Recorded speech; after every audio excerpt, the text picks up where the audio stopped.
So it's not gonna be easy. It's gonna be really hard. And we're gonna have to work at this every day, but I wanna do that because I want you. Are you getting good advice or are you getting bad advice?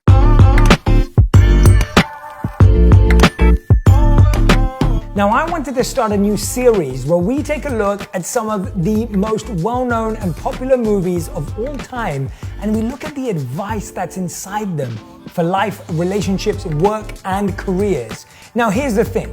Movies, music, and media have a huge impact on our minds, the dreams that we have, the way we see love and relationships and romance, and the way we see careers, work, and success are all impacted by what we see on the big screen. So, our first movie that I'll be talking about today is none other than The Notebook. Now, The Notebook is considered one of the best romantic movies of all time, starring Ryan Gosling and Rachel McAdams, and I can't wait to watch these scenes with you and dissect my thoughts and understanding about what's happening from a relationship perspective. So if you're ready, I'm ready. Let's go straight in. Well, will you go out with me? What? No! No? No! No. Hey, Pat, she just told you. Why not? I don't know, because I don't want to. Ella! All right, well, you leave me no other choice then. Oh my God! I'm not kidding! No, stop fooling around! What are you doing? Oh, wait, grab the ball. I'm gonna ask you one more time. Will you? Or will you not go out with me? My head slipping? You grabbed the bar, you idiot! Not until she agrees. Go out with him, honey. Okay, fine. I'll go out with you. No, don't do me any favors. No, I want to! You want it? Yes! You want it? Say it. I want to go out with you! Say it again. I want to go out with you! All right, we'll go out. All right, so let's start with that one. Now, I've seen a lot of people write about this particular scene in the movie and seen a lot of people mention it, and I completely agree with them. I do not think this is a good way to ask someone out on a date. Or forget asking, force someone to go out on a date with you. Now, there's a few issues here because really, if you look at it, he's actually telling her that he will let go and commit suicide if she doesn't go on a date with him. This is probably gonna trigger the wrong emotions inside someone. If anything, it's probably gonna deter them rather than encourage them from going out with you. And it may make them feel really insecure and unstable around you as well. So, I mean, that's a sure bet, but let's carry on watching. I was just being drawn to you. Oh, geez, what a line. You use that on all the girls? No. Now, I've got to give a lot of credit here to Rachel McAdams playing the role of Ali because she calls him out. She calls him out on just saying, I'm drawn to you. Now, that may be a nice thing to say in the movies. It may sound good when you see someone coming up to someone at a bar. But actually, what we want is someone who asks us a question. Someone who wants to learn about us, someone who wants to get to know us. These are seen as much better signs of a promising relationship rather than someone just telling you that they're attracted to you. So let's keep watching. Right. I saw you the other night with Little Miss Ribbons. What are you doing tonight? What? Or tomorrow night, or this weekend, whatever. Why? Why, our date? What date? The date that you agreed to? No. Yes, you did. You promised and you swore it. Well, I guess I changed my mind. Now, that's exactly happen if you tell someone that the only way that they're gonna get down from a Ferris wheel is if you got on a date on them. Notice how it didn't play through. Look, I know you get some dirty guy coming up to you on the street, you don't know him. You don't know me, but I know me. And when I see something that I like, I love it. I go crazy for Okay, it. what are you talking about? Well, you. Oh, you're good. What? You're good. No. You're good. No, you're getting You me are. wrong. You're fantastic. You really are. I'm impressed. I'm not usually like this. I'm Yes, sorry. you are. Now, there's a lot of issues with what he just said to her. He said, when I see something that I like, I've just gotta, and he's like just about to say, I've just gotta have it, like I want it.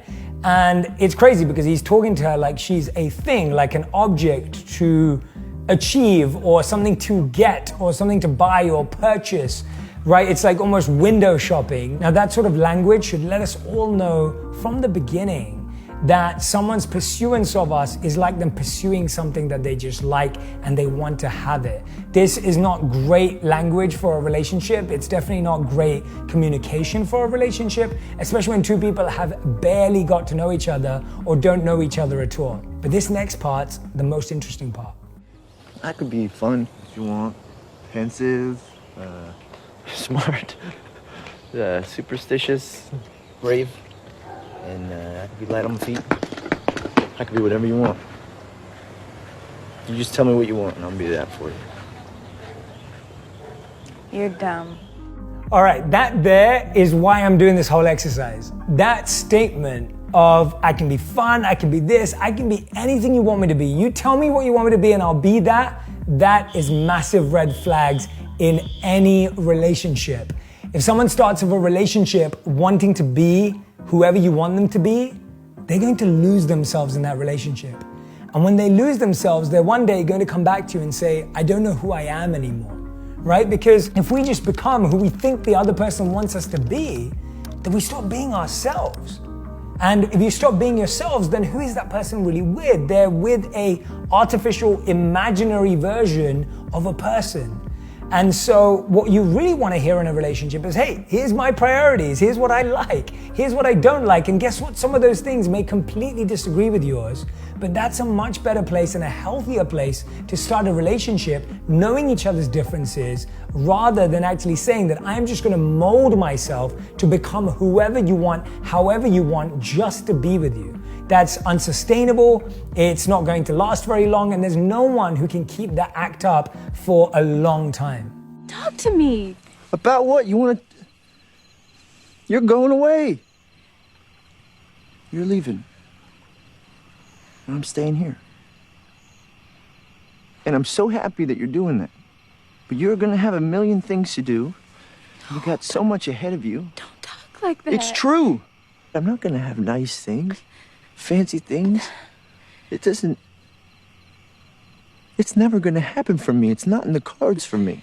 I don't have to go to school, okay? Yes, you I do. can stay here. No. Do you see? That's exactly what I'm talking about. And you can come with me. To New York? Yes. What am I going to do in New York? Be with me.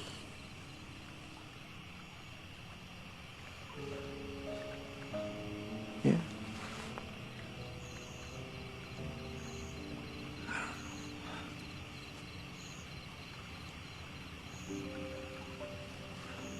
We don't gotta figure all this out tonight, you know. We'll finish out the summer and we'll see what happens. You saying you want to break it off? I'm saying we see how it goes later on.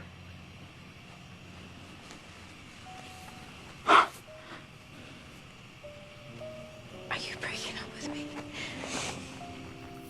So notice how it's gone from I can be anything you want me to be to I'm not sure this is going to work out. And that kind of falling in love too fast, that kind of falling in love at first sight, not taking account of any of the realities, trying to just rush into a relationship is usually what makes us have this awkward conversation quite soon after. It may happen 1 month after, it may happen 3 months after, it may even take like 6 months or a year, but it's bound to happen when we have rushed into a relationship without actually even looking and analyzing each other or ourselves. And this all comes from a lack of self-awareness. When someone has a low sense of self-awareness, they may say that they want to become someone or be someone else, or that they're able to adapt.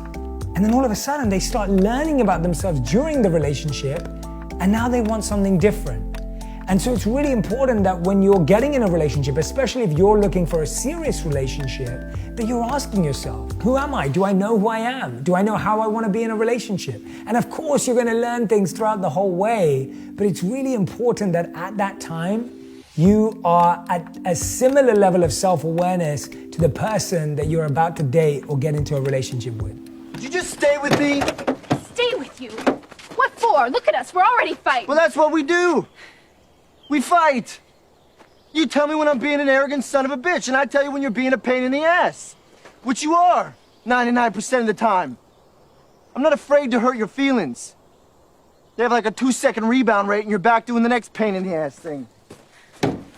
So what? So it's not gonna be easy. It's gonna be really hard. And we're gonna have to work at this every day, but I wanna do that because I want you. I want all of you, forever, you and me, every day. Now, I actually love that scene because there's so much reality in it. The tone's super real, even though having that conversation in a less heated moment would probably work. But when he says the words of like, you know, it's gonna be hard work, right? We're gonna fight, we're gonna have to fight for this, but I want all of that because I want you. That's a real understanding of a relationship. Studies show, especially from the Gottman Institute, that understanding how to fight, how to have an argument, how to manage conflict in a relationship is actually one of the key skills in making a relationship last. We think it's date nights, we think it's fancy gestures, we think it's going to a nice restaurant or watching a movie together. And really what it's about is, do we know how to deal with conflict? Because guess what? There are arguments and fights in every relationship. There are challenges in each and every relationship. And every relationship is gonna have its own issues and its own fights and its own arguments. And so recognizing that it's going to be hard, but knowing that someone is worth fighting for is such an important thing to understand when you're getting involved in a relationship. The other thing he says is that I want all of you understanding that it's not only the fun parts. It's not only the parts when everything seems romantic and amazing.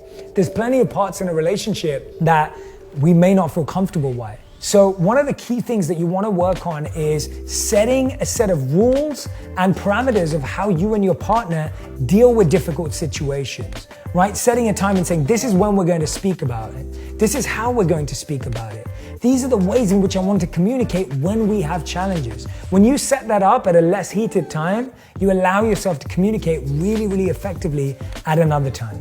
I really, really hope that you enjoyed the first video in this series. I hope that you're going to share this and pass this along. And I can't wait to make more content like this where we dive into a movie or a TV show and take a look at the good and bad advice for life, love, and everything else.